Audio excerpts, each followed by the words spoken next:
Sebastian Vettel put in the mightiest of underdog performances at Monza in 2008, coaxing his midfield Toro Rosso to pole position in torrential rain on one of Formula One's most beloved circuits, before delivering a lights-to-flag victory the following day in conditions that weren't much better. For any driver, the achievement would be impressive, but for the 21-year-old to do it in his first full season of Grand Prix racing and without the best car was staggering. This has been one of the most impressive things I've ever seen in almost 20 years in Formula One. What a supreme drive from this 21-year-old. Becoming at the time the youngest ever Grand Prix winner and showing maturity well beyond his years in the trickiest of weather. After this day, there was no doubt that Vettel was a superstar. Sebastian Vettel is a Grand Prix winner for the first time. He's the youngest ever, and that's one of the greatest things I've ever seen in Grand Prix racing.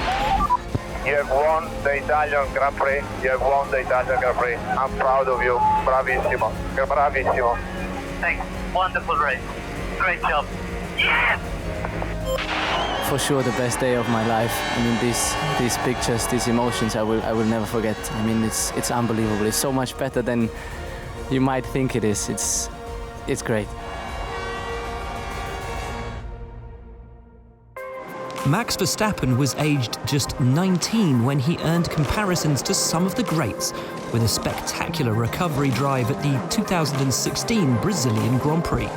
Having dropped down the order following a late pit stop for wet tyres, Verstappen proceeded to pass 11 drivers, including teammate Daniel Ricciardo.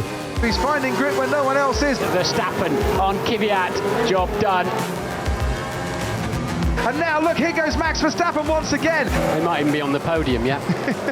And the now four-time world champion Vettel in 14 breathless laps in Brazil. Vettel comes to cover him off, but in doing so, he allows Verstappen the opportunity down the inside. Do they make contact? Sebastian Vettel yields and goes onto the grass as well. And Verstappen goes up in a 5th place. Atta boy. Go on. Here comes Max Verstappen, and he is skimming his way over the surface. Though he was undoubtedly helped by his fresh rubber, there was no longer any question that Verstappen had everything. Come on, lad, you can do it. He's done it. It's something special that you're witnessing today, I think. His boss Christian Horner compared his performance to great wet drives by Senna and Schumacher. And Mercedes team principal Toto Wolff commented that he was redefining physics. What a thrilling drive that was from Max Verstappen today. Absolutely superb.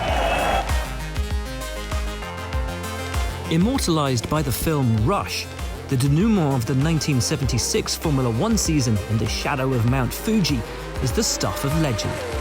The circuit was fast and, with brand new asphalt, smooth, meaning the track was literally flooded in places and the danger was off the chart. Racing brutal machinery in near impossible conditions, Niki Lauda ended his title battle with James Hunt early, deciding it was too dangerous to race and pulled out, along with many other drivers. This left Hunt needing a top 4 finish to secure the championship. He was running second when a puncture put him in the pits and dropped him to 5th, before charging through to 3rd place with 2 laps to go. An epic drive under immense pressure in a race that, by today's standards, would not have gone ahead.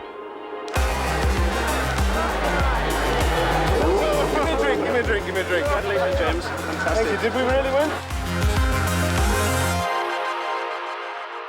The opening lap of the 1993 European Grand Prix at Donington Park is considered by some to be the single greatest Formula One lap of all time.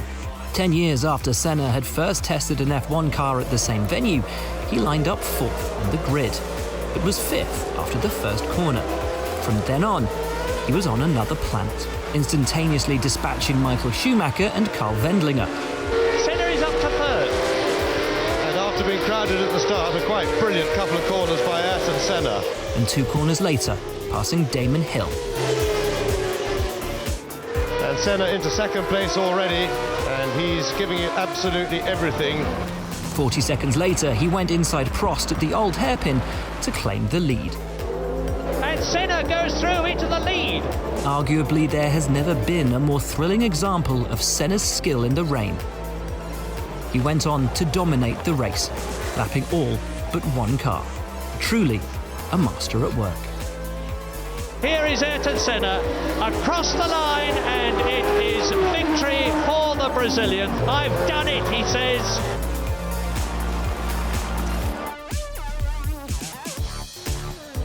Lewis Hamilton made a lightning start from fourth on the grid in the 2008 British Grand Prix, before dummy passing his McLaren teammate Heikki Kovalainen on lap 5 to claim a lead that he would not relinquish. Look at Hamilton down the inside. The crowd goes mad as Lewis Hamilton sides up the inside, but Kovalainen's not having that. He looks in his mirrors to see where Hamilton is. Hamilton has gone past Kovalainen. Sometimes 5 to 6 seconds a lap faster than the other drivers on the same tyre, Hamilton drove exceptionally, making everyone else look like also-rans as he won by over a minute in conditions where, at points, he couldn't see through his visor or his wing mirrors. Driving on pure instinct and skill, it was the day that Hamilton came of age as a true great and cemented his place in the hearts of British fans. I was coming to the last lap and I could see the crowd beginning to stand up, and I was just praying, keep it on the track, just finish. You could not imagine the emotions that are going inside.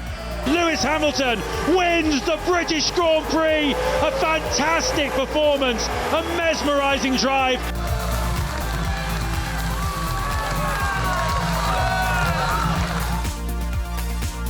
Michael Schumacher was already a double world champion by the time he signed for Ferrari in 1996. But it was at the rain-soaked Spanish Grand Prix that he proved his talent could transport subpar machinery into places it had no right to be.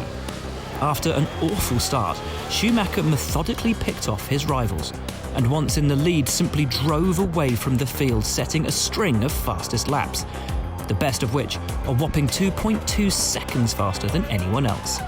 And even more remarkable when you consider that in dry conditions in qualifying, his Ferrari had been nearly a full second slower than the Williams of Hill and Villeneuve. Often nicknamed the Rainmaster following this performance, the day was the beginning of what would become a legacy.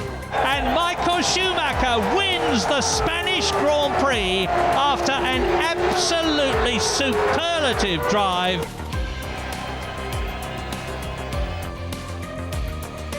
Inarguably, Damon Hill's greatest F1 performance was to triumph over Michael Schumacher over an aggregated race at a sodden Suzuka in 1994. Needing to beat Schumacher to keep his championship hopes alive, Hill drove out of his skin under enormous pressure. The opening 3 laps were daunting as hail fell from the skies and the safety car was deployed, with 3 drivers aquaplaning and crashing out. The race did restart, but was stopped following Martin Brundle's awful accident at the Dunlop curve, which badly injured a marshal. The race would be restarted, but this time with Schumacher holding a 6.8 second lead on aggregate. The momentum swung both ways, but Hill, with one tyre blistering after failing to be changed during his sole pit stop, drove out of his skin under enormous pressure to hold off the 2-stopping Schumacher and win by 3.36 seconds to keep his title dream alive. Damon Hill wins the Japanese Grand Prix. I couldn't be cautious. I knew that I really just could not drive with any amount of conservatism, so I was really sort of throwing caution to the wind and in an effort to stay ahead of Michael, and that's so satisfying to race like that. It really does mean a lot to end up in first position at the end of the race. Jim Clark's Lotus 25 was jumping out of 5th gear at 9,500 RPM, meaning he was obliged to drive left-handed as he held the gear lever in engagement with his right.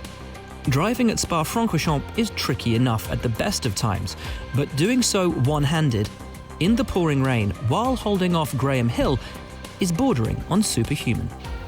Dodging crashed cars and drivers, Clark's gearbox problems worsened, but despite only using 4 gears, he lapped the field up to 3rd place. And while Bruce McLaren finished on the same lap, he was very nearly 5 minutes behind the Flying Scot. By any standard, It had been a stunning performance.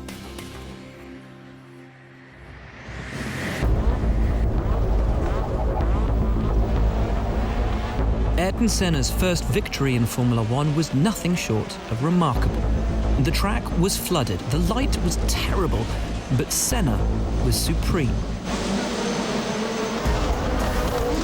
While other drivers, including the likes of Alain Prost and Keke Rosberg, struggled simply to keep their cars pointing in the right direction, Senna, racing for only the second time for Lotus and in just his 16th Grand Prix to date, put on a masterclass in wet weather driving, obliterating the field and lapping everyone but the Ferrari of Michele Alboreto, who finished over a minute behind.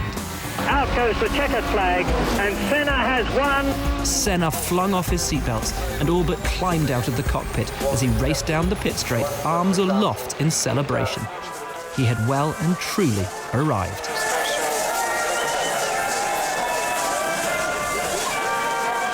I could not see anything in front of me. With the cars going in front, it was impossible to see anything, and you had to go by because it was a big difference in the pace that I was going. So it was one of the biggest moments that I had in the race. A series of deaths earlier in the 1968 season, including that of Jim Clark, had brought Formula One safety into sharp focus. So the prospect of racing on the Nürburgring, the most challenging and dangerous track in the world, seemed even scarier than usual. And that was before the weather made it even worse. An ugly concoction of heavy rain, fog and mist was just something else drivers were expected to deal with, and none did so better than Jackie Stewart. His team boss Ken Tyrrell later revealed that it was the only time he'd ever ordered a driver to race against their will. But Stewart rose to the occasion nonetheless, dominating the race and winning by over 4 minutes. Racing in those conditions would never be allowed today, and as such, Stewart's drive that day is in many ways unsurpassable.